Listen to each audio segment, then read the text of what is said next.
నమస్తే, welcome to Telugu రాజ్యం. ప్రస్తుతం మనతో పాటు ఉన్నారు ఆర్టీఐ మాజీ commissioner jurist doctor P Vijaya Babu గారు ఉన్నారు. సార్ నమస్తే. నమస్తే.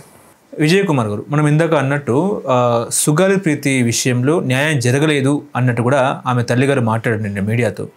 కూటమి ప్రభుత్వంలో నాకు నా కూతురికి న్యాయం జరగట్లేదు అన్నట్టు కూడా మాట్లాడారు. ఇదే అంశాన్ని గతంలో పవన్ కళ్యాణ్ గారు ఎన్నికల ప్రచారంలో ఒక ఆయుధంగా ఆయన మార్చుకున్నట్టు కూడా వార్తలు వస్తున్నాయి. ఖచ్చితంగా న్యాయం చేస్తామన్నట్టు కూడా ఆయన మాట్లాడారు. సో తీరా కట్ చేస్తే ఆయన అవైలబుల్గా లేరు అన్నట్టు కూడా చర్చ నడుస్తుంది. ఓవరాల్గా ఏం చెప్తారు సార్?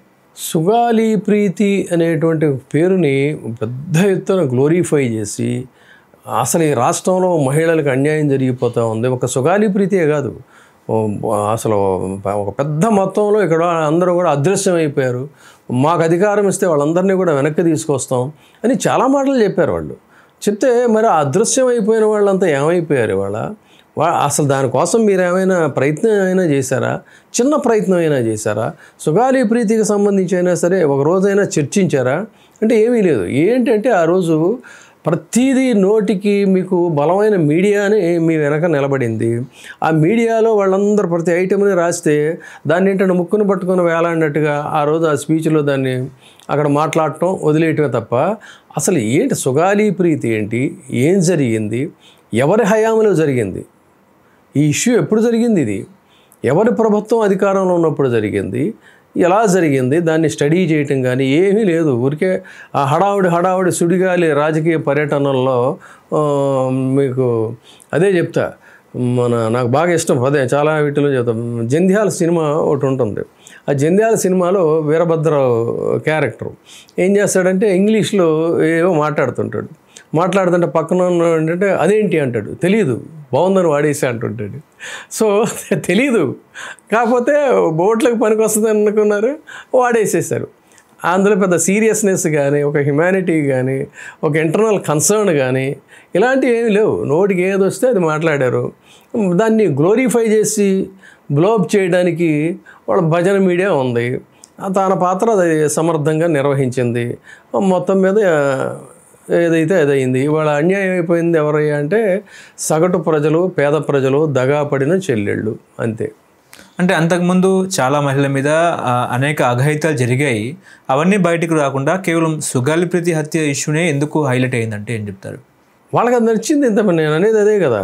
ఇప్పుడు చాలామంది దగా పడిన చెల్లెళ్ళు ఉన్నారు, చాలామంది మోసపోతున్నటువంటి వాళ్ళు ఉన్నారు. ఆ టైంకి ఎవరో రాసి ఇచ్చేసరికి అది పట్టుకొని 2-3 చోట్ల దాన్ని వాడాడు, వాళ్ళు హైలైట్ చేశారు, అంతే. పోనీ మనం ఏదో రకంగా ఉపయోగించుకున్నాం, తద్వారా కొంత రాజకీయంగా బెనిఫిట్ పొందాం, కనీసం ఆ కుటుంబానికన్నా న్యాయం చేయాలనే ఇది ఉందా అంటే అది లేదు. ఆ రకంగా చెప్పాలంటే గతంలో కొన్ని ఇన్సిడెంట్స్లో ఇట్లా దగా పడిన చెల్లెళ్ళకి జగన్మోహన్ రెడ్డి స్వయాన హక్కును చేర్చుకొని వాళ్ళకి న్యాయం చేసిన సందర్భాలు చాలా ఉన్నాయి. మీకు ఒక వీడియోనే చెప్తాను సపరేట్గా చెప్పాలంటే విత్ రెఫరెన్సెస్. ఆ హార్ట్ ఉండాలి మనిషికి. నాయకుడు అనేటువంటి వాడికి పేద ప్రజల పట్ల, సగటు ప్రజల పట్ల ఒక కన్సర్న్ ఉండాలి, ఒక హార్ట్ ఉండాలి. అది లేనప్పుడు ఏముంటుంది వాళ్ళకి? విజయబాబు గారు, ఇప్పుడు ముఖ్యంగా విశాఖ ఉక్కు ఆందోళన హక్కు నినాదము పూర్తిగా నీరు గావించే అవకాశం ఉందా, ప్రమాదం ఉందా? ఈ ప్రశ్న మిమ్మల్ని ఎందుకు అడుగుతున్నారంటే విశాఖ ఉక్కును ప్రైవేటీకరణ చేయాలని కేంద్రం ముందడుగు వేస్తే మరి రాష్ట్ర ప్రభుత్వం దీని మీద ఎటువంటి స్పందన లేదు, సానుకూలంగా కూడా స్పందించని పరిస్థితి. ఏం చెప్తారు సార్ దీని మీద? అసలు విశాఖ ఉక్కు అదే ఇప్పుడు నిజానికి జగన్మోహన్ రెడ్డి గారు ఆయన చాలా ఇష్యూస్ చేశాడు, కానీ చెప్పుకోవటంలో మాత్రం వాళ్ళు అట్రల్లీ ఫెయిల్ అయ్యారు అనేది చెప్పక తప్పదు. చాలా విషయాలు, ఒకటి కాదు. తర్వాత ఏంటి, ఒక నరరూప రాక్షసుడి కింద, ఒక దుర్మార్గుడి కింద, ఏంటది ఒక సైకో అంట. అసలు ఆ మనిషిలో ఇప్పుడు జరుగుతున్న పరిపాలన ఏంటి, సైకో అని ఏదైతే కలవరిస్తున్నారో, అమానుషంగా ఆడవిడ ఓటేయడానికి పోలింగ్ ఏజెంట్ కింద వెళ్తే అసలు మనం సభ్య సమాజంలో ఉన్నామని విస్తుపోయేటువంటి విధంగా కాళ్ళతో వాడిని తన్ని ఒకడు అటుదంతాడు, ఒకడు ఇటుదంతాడు.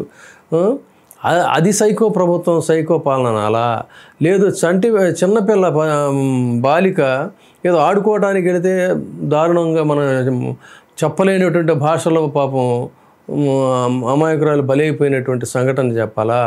పాఠాలు చెప్పే గౌరవప్రదమైనటువంటి ఒక టీచర్ని ఈ కీచకుడుగా ప్రజాప్రతినిధి వేటాడుతుంటే ఆ సంగతి చెప్పాలా? నమ్ముకున్నటువంటి ఒక సోదరుని సాక్షాత్ ప్రజాప్రతినిధి వాడు వంచిస్తూ ఉంటే దీన్ని సైకోపాలన అనాలా? లేదు, బీసీ వర్గానికి చెందినటువంటి సగటు మహిళ ప్రజాప్రతినిధిగా ప్రజల ముందుకు వస్తే నడి రోడ్డు మీద కారు అద్దాలు పగలగొట్టి నోటికొచ్చినట్టుగా మాట్లాడి హింసించి చేసినటువంటి దీన్ని అది సైకోపాలన అనాలా? ఒక యాంటర్ప్రెన్యూర్ కింద వచ్చి రాజకీయాల్లో ఏదో చేద్దామని చెప్పిన 100 మందిని పోషించినటువంటి తన ఉద్యోగాలతో తన కంపెనీతో పోషించి రాజకీయాల్లోకి వచ్చినటువంటి ఒక విద్యావంతురాలైనటువంటి ఒక మహిళని నడి రోడ్డు మీద ఒక పోలీసుడు నోటికి వచ్చినట్టుగా మాట్లాడుతూ ఉంటే ఇది సైకోపాలన. ఇలా ఎన్నని చెప్తాం మనం, ఇది సైకోపాలన. అలాంటిది సైకో అని జగన్మోహన్ రెడ్డి గారిని నోటికి వచ్చినట్టు వీళ్ళు గ్లోరిఫై చేయటం జనాలు నిజమేనని భ్రమింపజేశారు. మరి ఏది సైకోపాలన అని చెప్పుకోవాలి ఇప్పుడు ఇక్కడ? ఇంత సైకోపాలనలో ఇంత దారుణంగా ఇదైతే ఇక విశాఖ విషయానికి వస్తే అసలు వీళ్ళకి చెప్పుకోవడం చేతకాల. తర్వాత తెలిసింది ఏంటి అన్నట్లయితే చాలా స్ట్రాంగ్గా జగన్మోహన్ రెడ్డి గారు నా పరిపాలన ఉన్నంత వరకు మీరు ప్రైవేటీకరణ వ్యవహారం జోలికి రావద్దు అని చెప్పని ఆయన ఖరాఖండిగా చెప్పిన మీదట ఆ ప్రైవేటీకరణ అనేటువంటిది సెంట్రల్ గవర్నమెంట్ మదిలో ఉన్నా కూడా అసలు ఆ ప్రస్తావనే తీసుకురాకుండా జరిగింది. ఇది వాళ్ళు చెప్పుకోలేకపోయారు. కానీ వెంటనే తర్వాత ఏమైంది, ఈ దీనికి శాంక్షన్స్ చేశారు ఫండ్స్ కొంత లేపడానికి. అంటే మీకు సగటు ప్రజలకు అర్థమయ్యే భాషలో చెప్పాలంటే మన ఇంట్లో కొంతమంది ఎవరో అద్దెకుంటారు. ఆ అద్దె వాళ్ళు ఖాళీ చేసి వెళ్ళిపోయిన తర్వాత మళ్ళీ అద్దెకిస్తాం కదా. అద్దెకిచ్చే ముందు ఏం చేస్తాం? రెనోవేట్ చేస్తాం. ఆ రెనోవేట్ చేసేలాగా ప్రైవేటీకరణ జరగడానికి ముందు కొంత బూస్టప్గా కొంత ఫండ్స్ శాంక్షన్ చేస్తే దీన్ని అక్కడ ఉన్నటువంటి స్థానికులు వాళ్ళకి వాస్తవాలు తెలుసు కాబట్టి ఆ కార్మిక నాయకులు వాళ్ళంతా కూడా ఇదేమి మాకు సంబంధించింది ఏం కాదు, దీని వెనక పెద్ద కుట్ర ఉందని వెంటనే చెప్పారు. కానీ దీన్ని చంద్రబాబు నాయుడు గారు, రామ్మోహన్ నాయుడు గారు, ఇతరత్ర అక్కడ ఉన్నటువంటి ఎంపీ గారు వీళ్ళంతా కూడా ఏంటి చాలా పదే ఒకసారి కాదు మేము కాపాడేసాం విశాఖపట్నాన్ని మేము కాపాడేసామని మొన్నటిదాకా కూడా చెప్పుకున్నారు. కానీ జరుగుతున్న కుట్ర వీళ్ళకి తెలిసినా కూడా ఏంటంటే వంచటం అనేటువంటి దానికి ఎవడేం చేస్తాడు మనకు ఎదురే ఉందనే దానికి అలవాటు పడిపోయిన పాలన కాబట్టి ఇవాళ అది జరుగుతూ ఉంది. ఖచ్చితంగా దీన్ని ప్రైవేటీకరణ దిశగా వెళ్ళాలి. దురదృష్టం ఏంటంటే ఒకప్పుడు మేము విద్యార్థులుగా ఉన్న రోజుల్లో ఉద్యమం ఎగసిపడింది, ఆంధ్ర మొత్తం కదిలింది. ఆంధ్ర అంటే ఏంటి, ఆ రోజున ఉన్న ఆంధ్రప్రదేశ్ మొత్తం తెలంగాణ ప్రాంతంతో సహా కూడా కదిలిందనే కంటే కూడా రగిలిందని చెప్పాలి. విశాఖ ఉక్కు ఆంధ్ర హక్కు నినాదం. దురదృష్టం ఏంటంటే ఇవాళ ఎవడో కలిసి రాని పాపం వాళ్ళ గోడు వాళ్ళదే తప్ప విద్యార్థులు అనేసరికి అసలు విద్యార్థులు ఉద్యమాలకే ప్రమేయం లేదు. ఆ నారాయణ చైతన్య లాంటి వీటిల్లో రోబోటిక్స్ కింద మారిపోయిన పరిస్థితి. కార్మిక సంఘాలు బలహీనపడిపోయినాయి, కర్షక సంఘాలు బలహీనపడిపోయినాయి. ఫలితంగా ఏంటంటే వాళ్ళ గూడు వాళ్లే. మరి చూద్దాం అది ఎంతవరకు ఉద్యమిస్తారో, దాన్ని ఏ స్థాయికి తీసుకెళ్తారో చూడాలి. కానీ చాలా దురదృష్టం ఏంటంటే ఒక ఉద్యమ ప్రతీకగా నిలబడినటువంటి ఆంధ్రప్రదేశ్ చరిత్రలో ఉన్నటువంటిది విశాఖ ఉక్కు ఉద్యమం.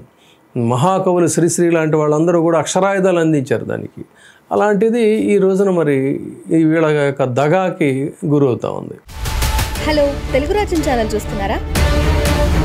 సామాజిక రాజకీయ జీవన చిత్రణే తెలుగు రాజ్యం. అతిశయోక్తులు అసత్యాలు ఉండవు. రాజకీయ కోణం కాదు, ప్రజా కోణమే కొలబద్ద. తెలుగు రాజ్యం వీక్షణ మీ ఉత్తమ అభిరుచికి నిదర్శనం.